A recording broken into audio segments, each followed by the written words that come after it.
Graças a Paz Igreja, boa noite. Estamos começando mais um Boa Noite com Jesus. É o nosso programa de encerramento do dia da Igreja Batista da Vila Guilhermina. Um programa no qual nós vamos trazer reflexões curtas, já conhecido pelos irmãos, e que tem como objetivo fazer com que nós tenhamos mais uma oportunidade de refletir em algum texto da Escritura, em trazer um pouco de esperança, um pouco de paz à nossa noite. O texto que nós estaremos meditando hoje se encontra em 1 Samuel, capítulo 12, do versículo 19 ao versículo de número 25. E assim diz o texto. Todo o povo disse a Samuel: roga pelos teus servos ao Senhor teu Deus, para que não venhamos a morrer, porque a todos os nossos pecados acrescentamos o mal de pedir para nós um rei. Então disse Samuel ao povo: não temais, tendes cometido todo este mal. No entanto, não vos desvieis de seguir o Senhor, mas servi ao Senhor de todo o vosso coração. Versículo 21.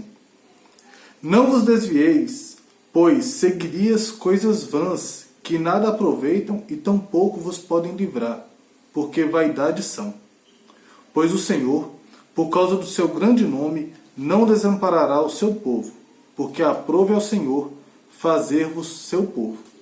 Quanto a mim, longe de mim que eu peque contra o Senhor, deixando de orar por vós. Antes vos ensinarei o caminho bom e direito. Tão somente temei ao Senhor e servi-o fielmente, de todo o vosso coração, pois vede quão grandiosas coisas vos fez.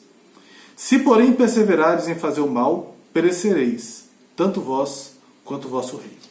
Irmãos, o texto de 1 Samuel capítulo 12 está naquele contexto onde o povo pede um rei, onde o povo solicita que Samuel estabeleça sobre eles um rei, como as nações do lado tinham.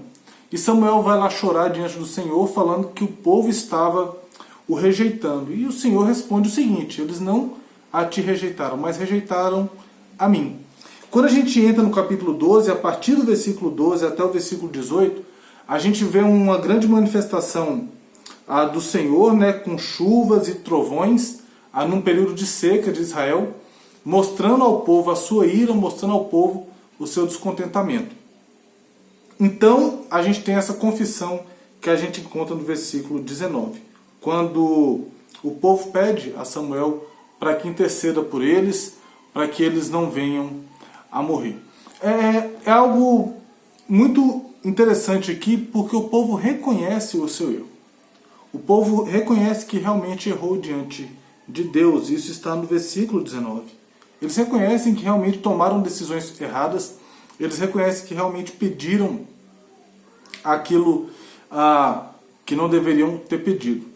Mas no versículo 20, a gente vê Samuel consolando o povo. Não temais, tende cometido todo este mal. No entanto, não vos desvieis de seguir o Senhor, mas serviu ao Senhor de todo o vosso coração. A nossa vida é assim. Muitas vezes nós tropeçamos, muitas vezes nós caímos.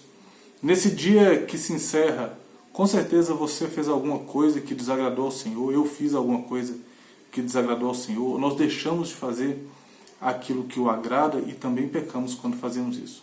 Tem uma definição de pecado muito boa, que é a definição da APEC, que é: pecado é tudo aquilo que a gente pensa, vê, ouve, fala, sente e faz que desagrada ao Senhor. E com certeza nós cometemos em algum desses erros durante esse dia. Mas o caminho nunca é desistir. O versículo 20 diz que o caminho é justamente nos arrependermos e termos uma disposição de servir ao Senhor de todo o nosso coração.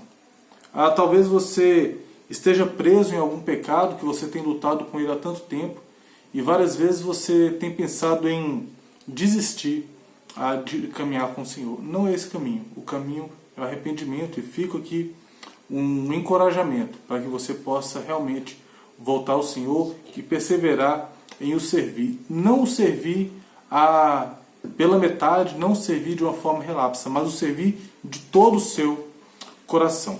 Tá bom? O versículo 21 traz algumas verdades para nós. Não vos desvieis, nem seguireis coisas vãs, que nada aproveitam, e tão pouco vos podem livrar, porque vaidades são. Irmãos, o coração do homem é uma fábrica de ídolos. Nós estamos passando uma crise muito grande, uma crise com grandes dificuldades, que tem sido falado em todo lugar sobre esse vírus. E um ídolo que está surgindo no coração das pessoas é o medo. Às vezes você fala assim, ídolo é só aquilo que eu gosto. Nem sempre. No contexto da antiguidade, os ídolos também eram coisas que as pessoas temiam. Como a gente vê lá em Atos 17, o altar ao Deus desconhecido foi um altar erguido para apaziguar, para acalmar um Deus que eles não conheciam. No pensamento deles, um ídolo qualquer que estava nervoso, que estava chateado com os gregos, então precisava ser acalmado. E nós temos tornado o medo um ídolo. Obviamente devemos tomar todas as precauções possíveis, e não somente com relação ao vírus, mas durante a nossa vida, no correr do nosso viver. Trancar a porta da casa, fazer um seguro do carro, tomar as vacinas em dia, procurar um médico, fazer exames, se agasalhar quando está frio, usar protetor solar. Todas essas precauções não apontam exatamente medo, mas sim cuidado. Mas o medo não. O medo ele nos congela, o medo ele nos paralisa, o medo ele toma a nossa vida, o medo nos impede de fazer aquilo que Deus tem nos chamado para fazer. E a gente tem visto isso acontecer. Pessoas sendo tomadas pelo medo. Tá bom?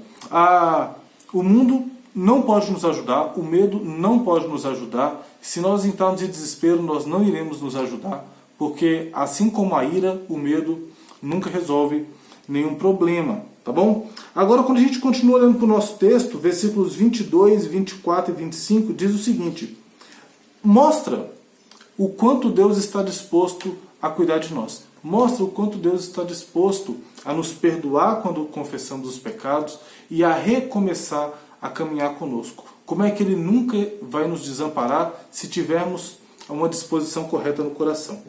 Pois o Senhor, por causa do seu grande nome, não desamparará o seu povo, porque aprove ao Senhor fazer-vos o seu povo. Deus não nos abandona.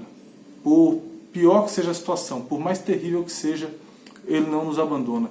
E não porque sejamos bons, mas porque Ele decidiu fazer de nós o seu povo. Porque Ele nos escolheu deste mundo caído para andarmos com Ele. E Ele fala que Ele vai nos amparar, Ele vai estar conosco, e aí Samuel traz somente uma condição para que possamos andar em constante comunhão com Deus. Versículos 24 e 25. Tão somente, pois, temei ao Senhor e servi-o fielmente de todo o vosso coração, pois vede quão grandiosas coisas vos fez. Se, porém, perseverardes em fazer o mal, perecerei, tanto vós como o vosso rei. Samuel convida aqueles israelitas a temerem ao Senhor. O temor do Senhor, irmãos, é nós a entendermos aquilo que Ele deseja para nós e nós fazermos todas as coisas sabendo que aquilo ali é para a glória dEle. Eu tentar viver uma vida para a glória do Senhor. Tentar viver uma vida que não ofenda o nome de Deus. Isso é temer a Ele. Servir a Ele fielmente, de todo o coração. A Deus não quer uma parte do seu coração, Deus não quer uma parte da sua vida. Deus te quer como um todo. E aí Samuel faz um convite maravilhoso. Vede que grandes coisas Ele fez. Talvez você tenha vivido essa vida de pecado, você tenha sofrido com isso. E você já é um crente fiel, você é alguém que já encontrou com Jesus, mas ainda tem algum pecado que te pega, tem alguma coisa que te prende, tem alguma coisa que te faz querer desistir. O Senhor te chama ao arrependimento e também a contar as grandes bênçãos que Ele já tem feito na sua vida. Pense onde você estava e onde você está hoje. Pense para onde você estava indo e para onde você vai hoje. Pense na qualidade de vida que você tinha antes de Cristo e a qualidade de vida que você tem hoje. E a gente encerra com o nosso versículo 23, que mostra algo bem prático para que eu e você possamos fazer por aqueles que estão sofrendo, por aqueles que estão perdidos no pecado, por aqueles que estão pedindo ajuda. Versículo 23. Quanto a mim, longe de mim que eu peque contra o Senhor, deixando de orar por vós. Antes vos ensinarei o caminho bom e direito. Quanto a mim, longe de mim pecar contra o Senhor, deixando de orar. Irmãos, estarei orando por vocês, espero que vocês estejam orando por mim. Espero que estejamos nos suportando, nos sustentando, nos apoiando em oração. Quando você tiver alguma dificuldade, procure um irmão aí na sua comunidade, uma pessoa fiel ao Senhor, uma pessoa confiável. Abra o seu coração para ele, peça para que ele esteja orando por você. E assim também você esteja orando por outras pessoas.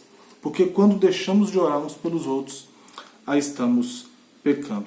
E ensinar o caminho bom e direito. Estamos em período de quarentena. Se Deus abençoar, quando você estiver vendo esse vídeo, essa quarentena já terá acabado.